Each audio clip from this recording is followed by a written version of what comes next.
What's good, YouTubers and YouTubettes? This is JB Sports back again. What another one. Artur Beterbiev defeats Olexsandr Gvozdyk by 10th round stoppage. Knocked him down 3 times in that fight and was able to stop him in the 10th round in a very high-level competitive fight between two world champions at lightweight. Good fight. I thought the key to the fight was Gvozdyk stopped using his jab, man. He was using the jab early on in the fight, but I guess the problem with that was Beterbiev started timing the jab. He started shooting over the top with the jab with right hands, and he was touching him to the body, and that kind of made Gvozdyk reluctant to throw that jab. And I thought that was a problem, man. Both guys had moments in the fight. Both guys were able to land punches, but the power and overall aggressiveness by Beterbiev was a difference in the fight, man. His punches, you can see throughout the fight, even when Gvozdyk had his moment, Beterbiev punches were having a way more impact on Gvozdyk than Gvozdyk punches was having on Beterbiev. And that was a problem, man. Gvozdyk could never hurt Beterbiev. He never had nothing that could respect Beterbiev enough to kind of keep him honest and keep him from walking him down, and that's what happened. He actually hurt Beterbiev in the second half of that fight. I think it was maybe around 7 or maybe around 8. It was somewhere in the second half of the fight. What I mean by second half of the fight, anything after 6 round is the second half of the fight. So he hurt him in one of those middle rounds in the second half of the fight. He was able to hurt Beterbiev, but Beterbiev hurt him multiple times in the fight, especially with those body shots. Every time he hurt him with that body shots, he was able to make Gvozdyk bring his elbow down because he didn't want to get hit to the body again, and Beterbiev was able to go up top. So a beautiful display. I wanted going into this fight what type of boxer Beterbiev is. He's an underrated boxer. He's a guy that's a pressure fighter, but he's a boxer bringing pressure. He's not no guy that's bringing a lot of pressure and take 2 punches to get his 1 punch off. He's not that type of fighter. He's got what you call aggressive, pressure, smart fighter, high IQ, smart fighter. So out of the same school as Gennady Golovkin was. Gennady Golovkin was another guy that was a pressure fighter, but was very smart pressure fighter. He would come with pressure, but he would keep himself in a right amount of distance while coming forward, where he wouldn't be getting caught with those long shots from his opponent. And that was that's what Beterbiev was doing with Gvozdyk. He was putting pressure on him, but he was staying right out of range. Because sometimes if you come with too much pressure, you can walk into something big and get hurt, and maybe eventually even get stopped. So you've got to be a smart fighter. You got to come into this kind of hard trick of a trade for boxers to do, but there's a couple of boxers that have learned how to do this trade, especially those aggressive fighters, where you come with the pressure, but you come with the pressure at the right distance. That's what Triple G is able to do over his career, and that's what Beterbiev is able to do. This guy's going to be a problem at 175. The guy's got power in both hands, underrated skill level, high, like I said, high pressure fighter. Got a jab when he wants to use it, didn't use it nearly enough, but when he's able to use that jab, he was able to match up with Gvozdyk jab to jab. A lot of times those guys landed jabs simultaneously. So he's got a good jab. He knows how to change his speeds on his body punches. Like I told you in the pre-fight analysis, that he does a good job of going to the body and changing his speeds of body shots. He kind of touch you to the body, and then he'll explode on you with a hard body shot to buckle you. And that's what he was able to do that multiple times to Gvozdyk, man. Gvozdyk didn't fight a bad fight, held himself very well. And I don't think his status got dropped at all in this fight, man. He was able to do some good things. He was able to land some punches. He did a good job of turning Beterbiev. He was able to hit him with some right hands and turn him and get into positions to land more punches. A lot of times he would hit him with a right hand, turn him, but he wouldn't have nothing coming afterward. I like you to turn the man. Why are you not firing off? He would just turn it over and then kind of like, okay, I turned you. And it was like he was basically hitting him with the right hand, turn him, and basically trying to get out of harm's way, get off the ropes. He felt his body going toward the ropes. He hit him with the right hand, turn him, and get back toward the middle of the ring. But I thought once he turned Beterbiev, he should have started firing off on his punches, but he didn't do that.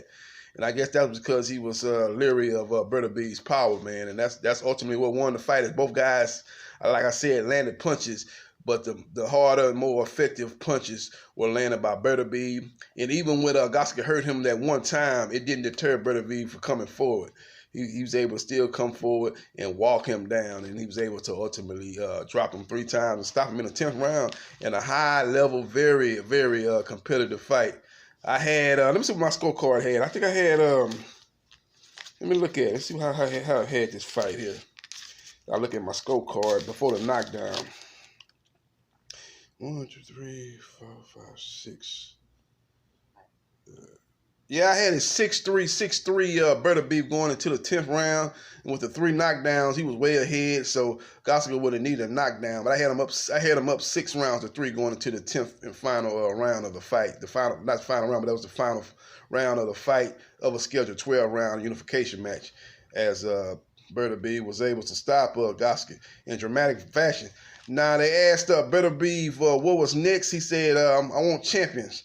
I'm not actually chasing names, but I want champions. So maybe that's the inclination is that he maybe wants to fight Dmitry Bivol next. Dmitry Bivol's got pretty much a nobody he's fighting coming up. He should take care of business. And if he wins that one, maybe we get another unification fight between Artur Beterbiev versus Dmitry Bivol. Or maybe he gets the winner of Kovalev-Canelo, especially if it's Kovalev. He can do a unification with Kovalev. As I would think, if Canelo fights him, I'm thinking Canelo's going to go back down to 168, more than likely, and maybe defend his title there against maybe a Callum Smith. But I would doubt if he want to get in there with a Beterbiev. I don't see him probably want to get in there with him. He probably, well, that would be a good stylistic fight, but it'll be a dangerous fight. You're fighting a bigger guy that's a harder puncher and that's got underrated boxing skills. That'll be a tougher fight for Canelo. Maybe Canelo, if he wins the belt, maybe he'll fight a Dmitry Bivol, which might be a better matchup for Canelo. But Dmitry Bivol is more of a boxer, and Canelo's more of a boxer, and Dmitry Bivol has not shown that he has that thudding power like a Beterbiev. So it actually ought to be a better matchup for Canelo. It'll be a high-level boxing match, and we all know that in a boxing match, Canelo's not going to lose that type of fight on the judges' scorecard. You need to knock Canelo out. If you're trying to box him and think you're going to get a decision, that's not going to happen. So Bivol will probably be the better matchup for Canelo if he stays at 175. I doubt if he goes anywhere near Beterbiev, but we'll see what happens with Beterbiev and his next opponent. Now, after that fight, they did an interview. The ESPN commentators did an interview talking about the fight. Well, they did an analysis. Let me correct myself. They did an analysis talking about that fight. And Andre Ward had a real strange look on his face. He had a look on his face like, yeah, Beterbiev, you won the fight, but, that style there is perfect for me. Got to come forward, relying on his power. I could pick a fighter like that apart, i.e. what he did with Sergey Kovalev when Kovalev was known as a crusher, as he was able to disarm him in the first fight, especially after the knockdown, in the second half of that fight, as he won a close fight, and then he disarmed him in a more dramatic fashion in the second fight as he's able to stop Kovalev. He had that look on his fight like, man, I can fight this guy Beterbiev and get 2 belts. Become a 2-time champion at 175 pounds. He had that look on his face. When he's commentating on a fight, you could tell he was leaning toward Beterbiev winning the fight. As the fight was very competitive, but he kept saying that Beterbiev has got a better body language than Gvozdyk. And that was, everybody, I could see that, based on that Beterbiev was landing the more hard, effective punches than Gvozdyk. Gvozdyk punches wasn't discouraging Beterbiev at all, even though he was actually able to hurt him in that second half of the fight. But he wasn't able to hurt him multiple times and enough times to discourage Beterbiev. And you can kind of see that with the body language. They was mentioning that Beterbiev had fought him in the amateurs. He had beat him in the amateurs, and it was more like a big brother, little brother type of thing, with Beterbiev being a big brother. And he said, and he went into that fight, knowing that he had Gvzdyk's number. And he knew it was just a matter of time before he was able to prevail in that fight. And that's what happened. So it was a good fight, good matchup. 2 guys that, like I say, champions unifying, and it's always exciting to watch those type of guys fight. It was a true 50-50 fight. It lived up to the hype. I had it 6-3, but I could easily see it be 5-4. It was a lot of close rounds early on.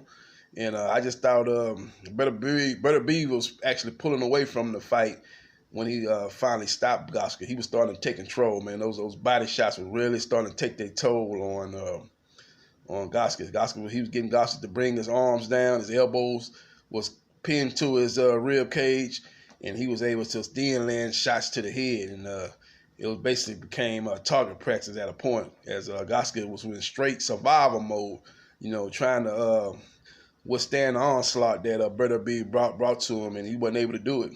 You know, in between the 9th and 10th round, give Teddy Atlas, that's the trainer of Olexsandr Gvozdyk, credit. He tried to breathe life back into Gvozdyk. He told him, say, look here, you know, don't give up, don't give in, come back out and fight. You know, I know your mind and your body might be telling you that this is it. I don't need no more. But you got to fight those demons. You got to try to pull through that. You got to bring yourself back from the dead and bring yourself back to life and come back here and put your foot on the gas and drive through.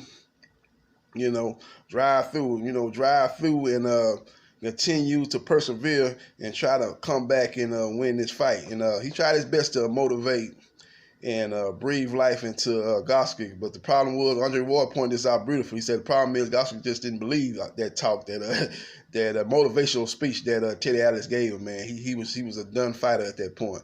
The accumulation of the body punches, the accumulation of the head shots, the aggressivity, the physicality, the punches that he was able to land on Beterbiev wasn't having an effect that Gvozdyk probably thought they were going to have.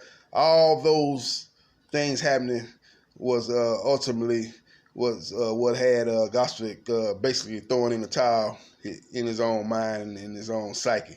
And that's what happened, man. He ended up getting stopped as he was dropped 3 times, and he was basically annihilated in that 10th and final round. So that's what happened, man. Congrats to Artur Beterbiev, unified champion, the WBC and IBF light heavyweight champions, and we'll be looking for bigger and better things with him in his next fight. You know, hopefully with a Dmitry Bivol or with a Kovalev, if he beats Canelo, or even if Canelo wins, maybe Canelo steps up to the plate again and fights a dangerous fight and gives Beterbiev a chance, as they put that fight on the zone. Yeah, I doubt that happens, but you know, he'll be in the mix at least if now that he got 2 titles, he'll be in the mix as he got 2 titles, and maybe Canelo will be want to become undisputed at 175, and that'll be a fight that he'd be looking to if he's of that mindset. So we'll see what happens. This is JB Sports, the man, the myth, the legend. I holla.